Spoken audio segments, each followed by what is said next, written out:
Hey Wargamers, the T'au Empire is a faction that is essentially dislodged in time. They are a relic of an earlier version of Warhammer 40,000 that just does not function in 9th edition. And this is something we've talked about a lot since 9th edition has come out. It's something that is almost universally agreed upon, that T'au has several key issues that make them disadvantaged more so than most factions in 9th edition. And of course, having an out-of-date codex doesn't help that.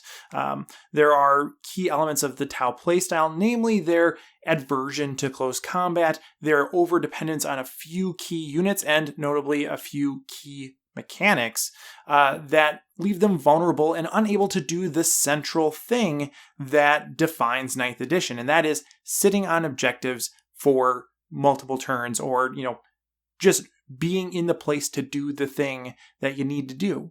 T'au are meant to shoot, and that's about it. Of course, shooting is not really the name of the game in 9th anymore, and so there are a bunch of different things that need to be addressed in the new T'au Codex. And so I want to talk about what those things could be, but do so in a relatively focused way. Of course, we could have hours-long discussion on all the intricacies of what needs to change for specific units, what are the points, and what are the characteristics that need to be imbued into this new codex.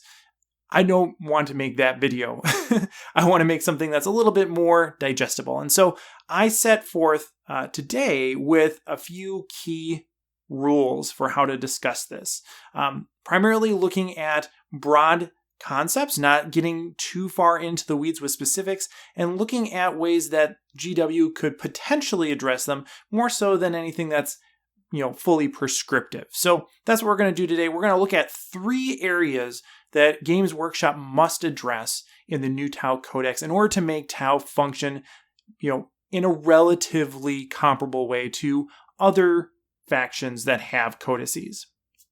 All right, so there are 3 main issues here. The first is probably the most severe, and that is that T'au lack the ability to sit and camp an objective. They melt instantly under the pressure of close combat and either will die or have to fall back in order to preserve their units. So this means that they are really unable to do the things that are asked of them by 9th edition. Other armies have at least some way to sit on objective and maintain that objective, but T'au just really don't. And so there needs to be a way for T'au to compete in close combat. They don't have to be the best. They don't even have to be, above mediocre. They just have to be able to sit on an objective and not be overwhelmed immediately. So some ability to do damage in combat really would go a long way towards that. The next issue is marker lights. Now, marker lights are something that are, quintessential to T'au. They are a mechanic that you only find in T'au, and the T'au army is built around marker light economies, at least to some extent. And so the rule set for marker lights is an important one for the functionality of the faction. In 9th edition, marker lights are pretty underwhelming. It's really an all or nothing system. The first benefit of being able to reroll ones, that's pretty good. The 5th benefit of being able to add 1 to your ballistic skill, also pretty good. But everything in between is relatively lackluster. Ignoring cover doesn't really even make sense anymore, given the way that cover works. Ignoring penalties for moving and shooting is far less valuable, given the way that heavy weapons work now in 9th edition. And seeker missiles, yes, that's good, but, really just kind of a again, an underwhelming benefit given the composition of armies that we see on the tabletop today.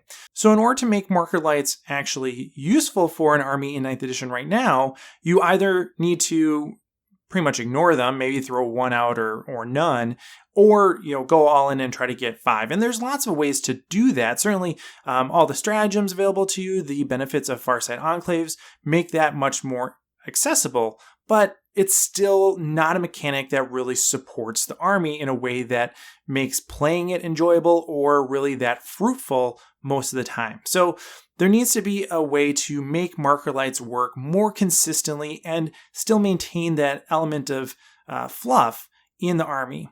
Finally, the third issue is dealing with durability and drones. You can kind of think about this as the savior protocols issue for drones, but in general, there's this weird trade-off in the T'au Codex where units that have access to savior protocols, or the benefits of being saved by savior protocols, can be very durable by that nature. It can be very hard to remove a Riptide if it has a ton of shield drones around it.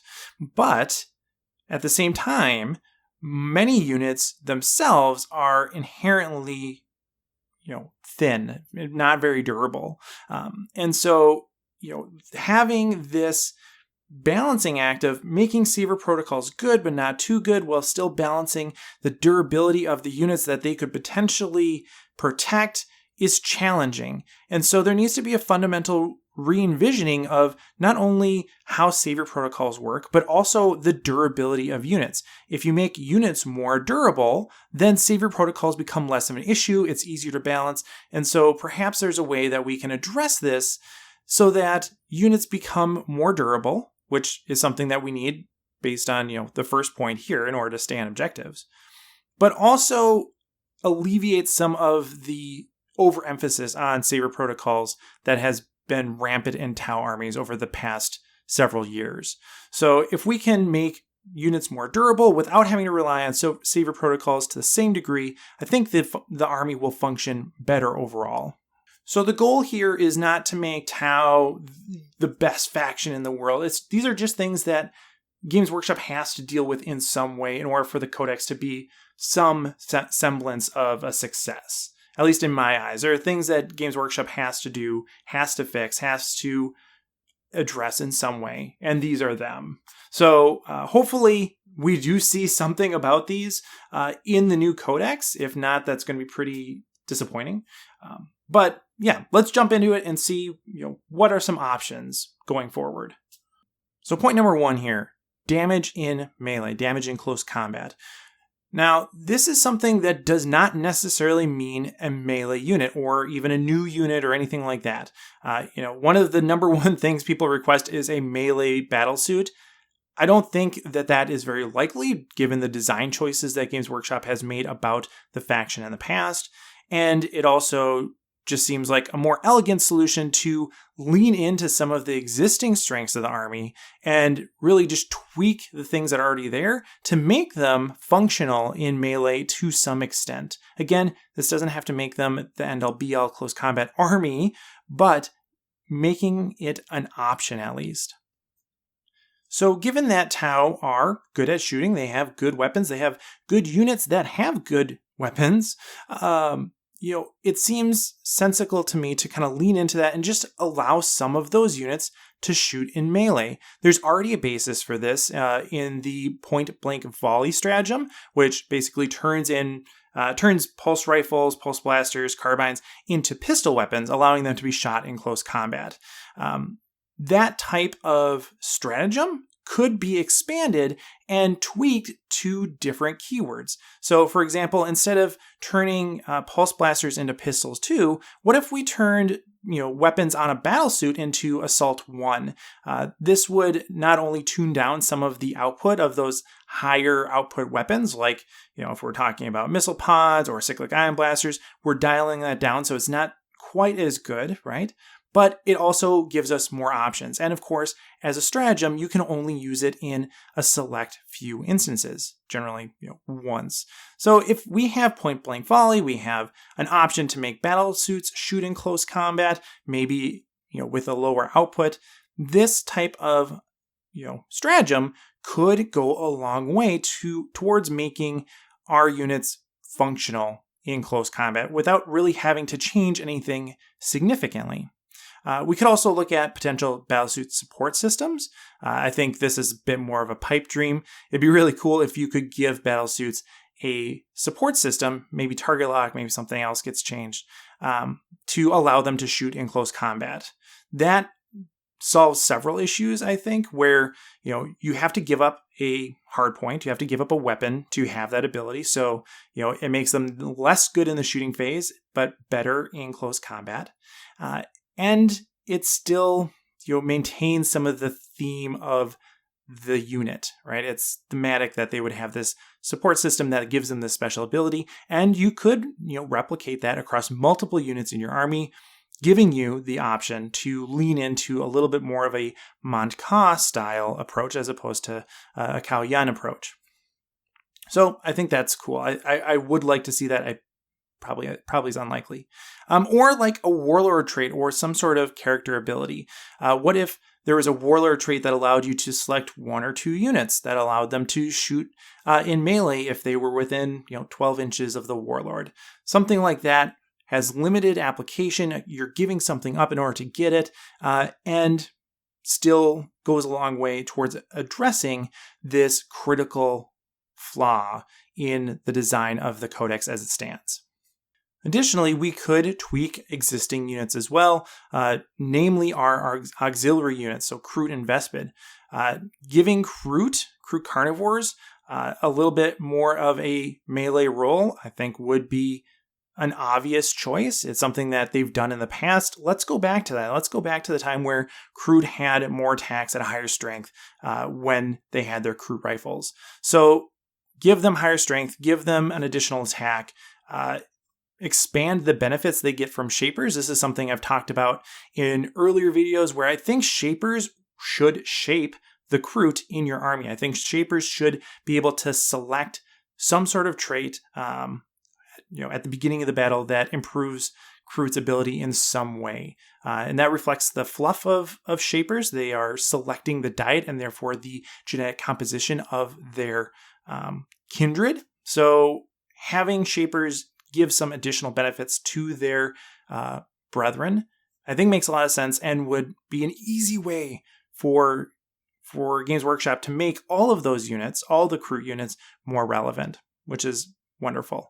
And I'm not gonna be choosing. I'm not gonna be a beggar and a chooser. But if we could get a new kit with this, that would be magnifique, as they say. All right, and then maybe Vespid too. Vespid in the past have had these diamond claws. This is kind of part of the fluff of them, is that they have these big claws, and you can see that on the model, right? That they don't have little wimpy hands. They got these beefy claws. Those claws do something.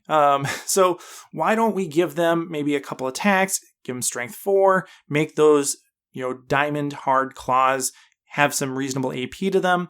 That would really go a nice way towards making Vespid, again, also valuable. They have a good weapon. Give them some close combat ability here, even though they don't have a ton of durability. Having that good weapon and some ability to punch back, plus their mobility, but at the expense of being, relatively easy to kill, seems like a fairly good glass cannon, hit and run type of unit. Of course, they could also have an ability, some sort of ability that doesn't necessarily make them better in close combat, but makes your opponents worse in close combat. Maybe they have like some sort of sticky bomb. They're bugs, right? Maybe they do something where they slow down opponents' charges. You have an ability where if Vespid are within 6 inches of a charged unit, they can throw out these sticky bombs and reduce the charge distance by your enemy by a couple inches or something like that. That I think would be really cool and, again, help in this general realm of allowing Tau to stay on objectives, defend them, and, potentially do something in melee, which currently we just can't do.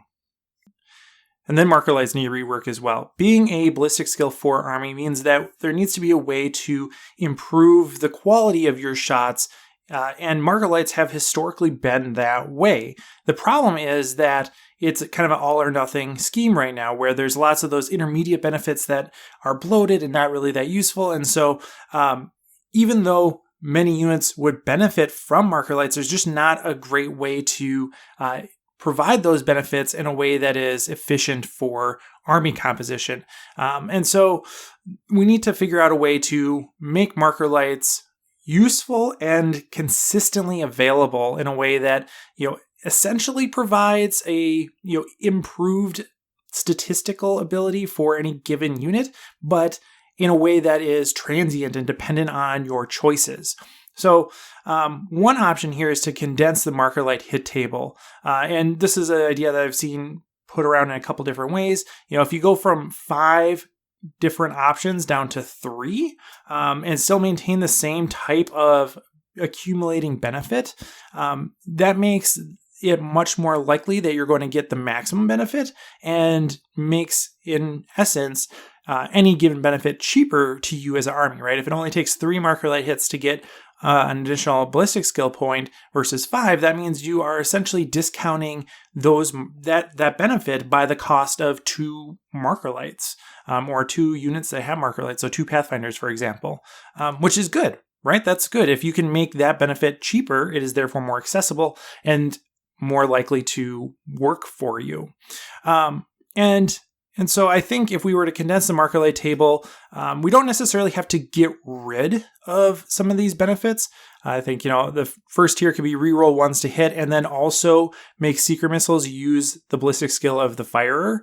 Kind of combining those two in a single tier makes sense, and is something that is not, uncommon or not unlike some of the things that we've seen done in like the Space Marines Codex, where they've taken multiple rules and just jammed them together and say, no, these are the same thing now. So let's do that for MARKERLIGHTs. And then ignoring negative hit modifiers could basically take the place of ignoring benefits of cover and the move and shoot penalties for heavy weapons. So we can put those together and say, you know what, add 2 MARKERLIGHTs, you can ignore the negative to hit modifiers. And then 3 hits is still +1 ballistic skill.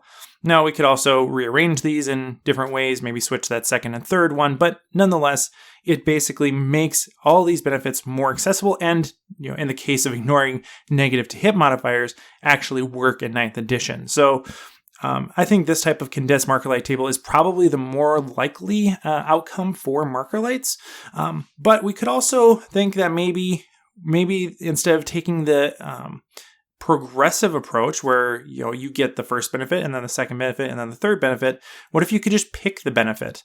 What if any given MARKERLIGHT could do one thing and you get to pick that?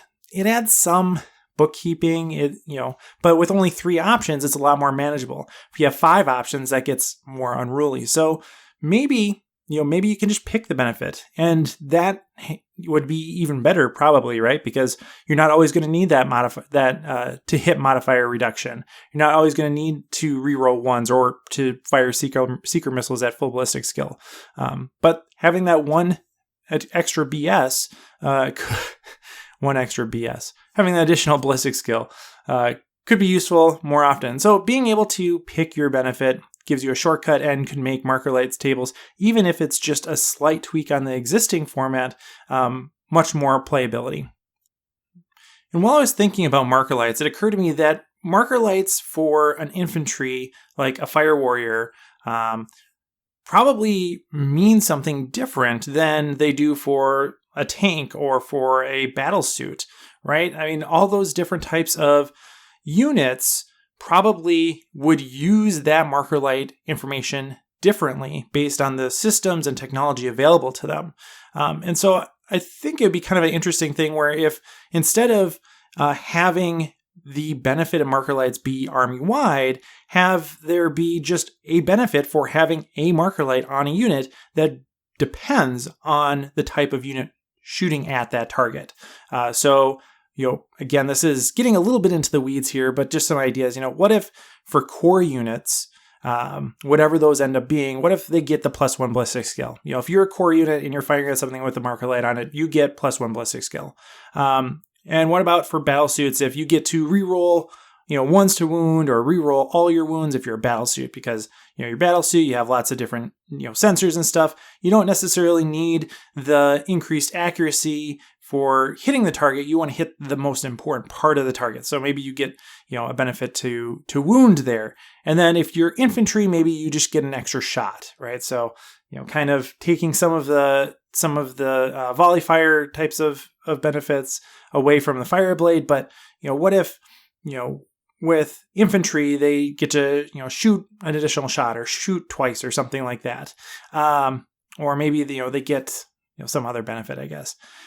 What about that? That seems like that could be interesting and simple because you don't need multiple MARKERLIGHTs on a target. You just have one, and then whatever you're using to shoot at that target gets some benefit. And so there's no bookkeeping. You don't even have to, mark if there's 2 or 3 or 4 marker lights on it. It's just, is there a marker light on it? Yes or no? This is the type of target that's shooting at it. Okay, this is the benefit it gets. And then of course, if you have a unit that falls into multiple categories, they get stacking benefits. So like crisis suits, I'm going to be really surprised if crisis suits aren't core units. But so like, let's say we adopt these changes and crisis suits are shooting at a target. They would get +1 ballistic skill and reroll to wound. That's pretty, that might be too much. But you get the idea. You could tweak that. You can make crisis suits cost more or something like that. Not that I want crisis suits to cost more, but if they were that good, maybe that's not bad. And then finally, let's talk about drones and durability. So savior protocols are the rule that really is at issue here. And savior protocols themselves, drones, have been pretty controversial over the past few editions. And I think the problem here is that it's really hard to balance the benefit of savior protocols with the cost of a drone, regardless of what type of drone that is, whether it's a shield drone or something else. Because savior protocols, the value of savior protocols depends on the unit that it's saving. Of course, this means that you have to be, a discerning general and only use savior protocols in places that make sense, right? I certainly wouldn't use a 20-point shield drone to save a wound on Fire Warrior, right? So, using your savior protocols selectively is part of the equation, but nonetheless, the value of any given drone is equivalent to the wounds that it saves from any particular battlesuit, for example. But of course, that's not a fixed number, right? You could use your savior protocols on a broadside or on a commander, on a riptide, and so those wounds have different values, and so it's actually really hard to figure out the true value of a drone or of a particular savior protocol's attempt. Which means that it's hard to balance drones in general. So there has to be some re-envisioning of how savior protocols work. And I don't think that necessarily needs to come in the form of a total rework of the mechanic in terms of rolling a 2-up to transfer the wound to a drone and then having the drone take a mortal wound. I think that's an elegant system, but I think there needs to be some limits placed on when and how you can do that in order to make this balancing a little bit more straightforward. And so one idea that I like, I'm not in love with it, but I like it, is that what if savior protocols only worked for attached units? So let's say you take a unit of crisis suits, they have 6 drones with them. Those drones can only do savior protocols for those crisis suits.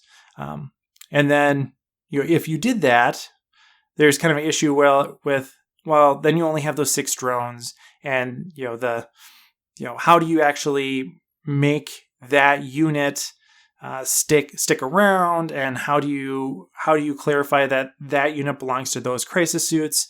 You don't really want to mix them in the way that we do with turrets or anything like that, but there has to be some way to deal with that. And so maybe drones cease to be really their own thing at that point. Maybe they become non-targetable things that are just expended, kind of upgrades. They're not really a unit anymore. They're just upgrades for the crisis suits.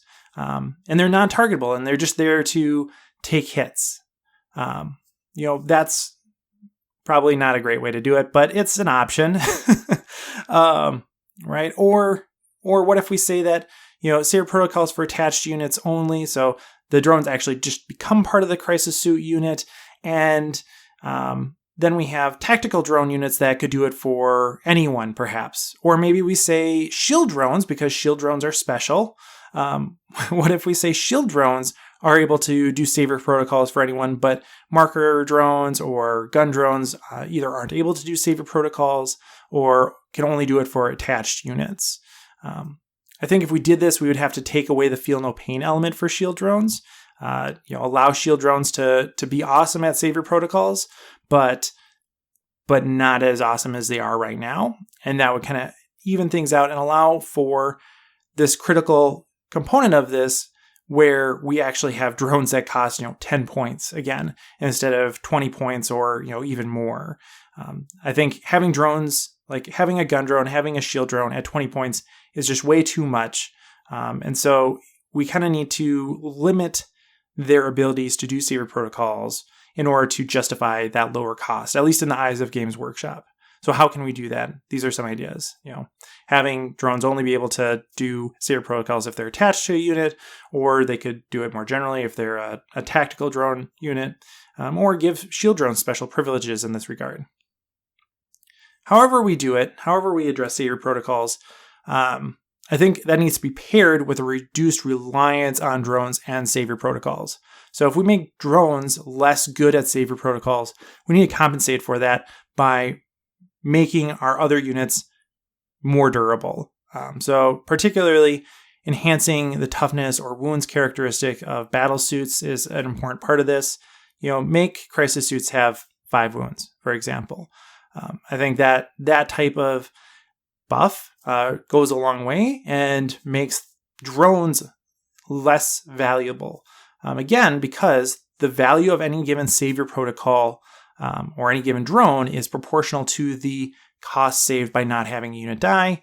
Every given wound on a crisis suit becomes, in effect, cheaper the more wounds it has. So that helps even out the cost of a drone as well. So enhancing toughness and wounds of suits, I think, is an important part and something that we very likely will see given trends with other codices that have been released so far. Also, an option here is give some units increased mobility, like jump, shoot, jump, using the jetpack. I think crisis suits, again, are like a really good option for this in terms of crisis suits are meant to be these, emergency response units in some ways. And so they jump into the middle of the fray. They should be able to jump out. I don't think that makes as much sense for something like a Riptide or Ghost Keel or even stealth suits, for example. But crisis suits, being able to do a little bit of jump, shoot, jump, or interact with drones in some way that's special to them, I think would be something that is consistent with the fluff and adds value to that unit and gives us a little bit more dynamic play. Something that's a little bit more interesting than just increasing, toughness or wounds statistics. So that type of utility is also something that we could look at as a way to increase durability indirectly. All right, with that, I want to say thanks for watching. Let me know what you think in the comments below. How do you feel about these priorities? Are there additional priorities that you think we should talk about? Let me know. I'd love to have a conversation down in the comments. And as always, happy wargaming. Hey everyone, thanks for watching. This channel is made possible by my supporters over on Patreon. If you enjoyed this video, consider joining our community over there. Special thanks to Durza, Robbie Goodwin, Michael Byrne, Jim Bob, T'au Oswell, Everett Keller, Stephen Cowan, Farsight1981, Qvesa Webb, Benny B. Jones, Jose Gomez, Ruger, Drew Pratley, Mark Schwering, Zealous Brimstone, Scott Heater, Jared Egler, and Chris Kessler.